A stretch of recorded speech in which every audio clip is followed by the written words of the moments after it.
Lakhimpur medical কলেজত ওলাইছে security গাৰ্ডৰ চাকৰি মাহিলী দৰমহা ১৮,০০০ টকা তেওঁ ক'লে যে আমি সিকিউৰিটি গাৰ্ড দিম বোলে আপোনাৰ ১৮,০০০কে দৰমহা তেনেকৈ ক'লে এওঁলোকক তো মই ক'লোঁ মই ১৮,০০০ টকা হ'ব বাৰু কয় আপোনাক বোলে সেই ছুপাৰভাইজাৰ দিম ইতিমধ্যে আবেদন কৰিছে বহু যুৱক যুৱতীয়ে চাকৰিৰ আশাত বহু যুৱক যুৱতীয়ে দিছিল পইচাও পিছে এতিয়া চাকৰিও নাই পইচাও নাই পইচা দিয়াৰ পিছত লখিমপুৰ মেডিকেল কলেজত আমাক সিকিউৰিটি গাৰ্ড দিম বুলি আমাৰ পৰা বহুত পইচা লয় মুঠতে আমাৰ বিপুৰীয়াৰ ভিতৰত আমাৰ ৪০জন আমি কণ্টেক্ট কৰিলোঁ এতিয়া তেওঁ ৬০,০০০ টকা লৈছে আমাৰ পৰা চবৰ পৰা সিকিউৰিটি গাৰ্ড দিম বুলি আজি ৬ মাহ হৈ গ'ল ৬ মাহ দিনে তেওঁ নে কোনো সিকিউৰিটি গাৰ্ড দিছে কাৰোবাক নে জোতা আৰু ড্ৰেছ দিম বুলি সেয়াও পইচা বেলেগকৈ লৈছে ১৫০০-৫০০কে আৰু সিকিউৰিটি গাৰ্ড দিম বুলি ৩,০০০ কাৰোবাৰ পৰা ৫,০০০ কাৰোবাৰ পৰা ২,০০০ কাৰোবাৰ পৰা ১৭০০ তেনেকৈ কৰি মুঠতে আমাৰ ৪০জনৰ পৰা ৬০,০০০ টকা ল'লে আচলতে এই সকলোবোৰ আছিল ভুৱা সিকিউৰিটি গাৰ্ডৰ চাকৰি দিয়াৰ প্ৰলোভন দিছিল হীৰকজ্যোতি দত্ত নামৰ এজন যুৱকে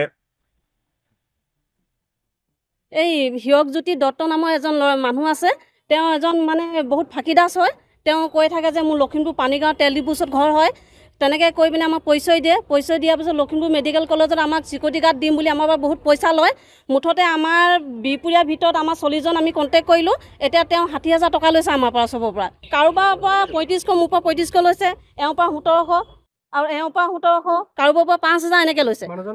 মানুহজন তেওঁ পৰিচয় দিয়ে যে মই লখিমপুৰ পানীগাঁও তেল ডিপুৰ ওচৰত মোৰ ঘৰ হয় আৰু আমি যেতিয়া কওঁ আপুনি আমাক পইচাটো ঘূৰাই দিয়ক তেতিয়া আপুনি বেয়া বেয়া ভাষা কয় এইজনেই প্ৰবঞ্চক হীৰকজ্যোতি দত্ত ভুৱাকৈ চাকৰিৰ প্ৰলোভন দি লক্ষাধিক টকা হৰলুকি কৰি নিৰুদ্দেশ হীৰকজ্যোতি এতিয়া পইচা বিচাৰি হীৰকজ্যোতিক ফোন কৰিলে কয় তেওঁ পইচাটো ঘূৰাই দিয়া নাই বিচাৰিলে তেওঁ কয় বোলে হেৰি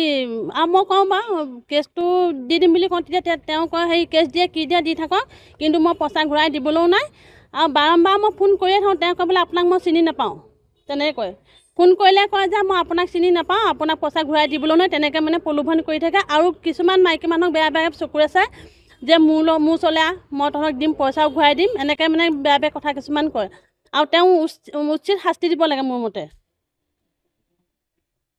অৱশেষত উপায়হীন ভুক্তভোগীসকলে ন্যায় বিচাৰি বিহপুৰীয়া থানাত দাখিল কৰে এজাহাৰ দেউৰী ছাত্ৰ সন্থাৰো সহায় বিচাৰে ভুক্তভোগীসকলে 10 মিনিট টাইমৰ আগত আপোনালোকে পেমেণ্ট কৰি দিব আৰু আধা ঘণ্টা আগত আপুনি বিহপুৰীয়া থানাত পাবগৈ লাগিব আপোনাক স্পষ্টভাৱে কৈছোঁ আপোনাৰ এইবোৰ দালালি কথা মই নুশুনো